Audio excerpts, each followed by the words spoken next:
So this is chapter 14, segment 1. Personality is a set of characteristics an individual possesses that influence his or her thinking and behavior. Ancient theories that personality was made up of different combinations of 4 different body fluids or humors have been discarded, and there's a long history of ideas about personality. There are many different personality types, and personality types are the particular combinations of behavioral characteristics that tend to occur together. And today's psychologists tend not to think there are just few personality types, they think there are a lot. Astrology is a theory that a person's birth at a particular time of the year endows them with one of 12 personalities. The subjective validation or the Forer effect may cause people to think that horoscopes are accurate, and the Forer effect is the tendency to pick out a specific accurate meaning from an open-ended, vague personality description. Freud focused on the unconscious mind, and he came up with psychoanalysis, and that is the process developed by Freud of making a detailed analysis of a client's mind through open-ended discussions about thoughts and feelings. Freud also put an emphasis on the unconscious, which is the part of the mind that functions outside of our awareness.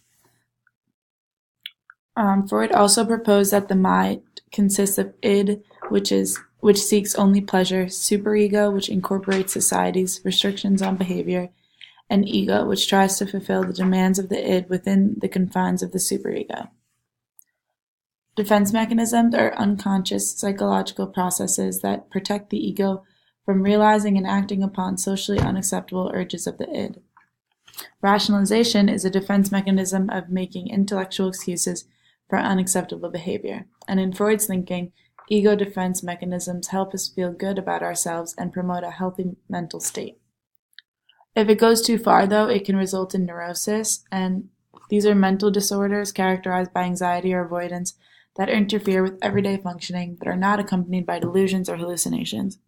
Freud also believed family dynamics during development affected personality, and he came up with the psychosexual stages of development, which is Freud's theory of how personality develops from birth to childhood. If the child does not successfully resolve conflicts with his parents during the oral, anal, or phallic stages, he will be hammered into reaching a healthy psychological state in the adult genital stage. The oral stage is the first stage which baby pursues pleasurable sensations in the mouth, tongue, and lips. The anal stage is the second stage where the child derives pleasure from sensation of defecating. And the phallic stage is the third stage where pleasure is derived from masturbation. This includes the oedipal complex, which is Freud's term for the unconscious desire of boys to kill their father and become their mother's new mate.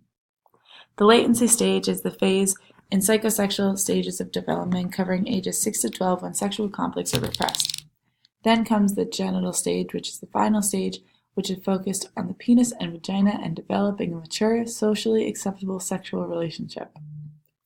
Freudians probed the unconscious to reveal conflicts in a client's personality, and he tried to come up with methods to probe his patient's unconscious. Free association is when a client is given a list of words or phrases, replies to each with whatever comes to the mind.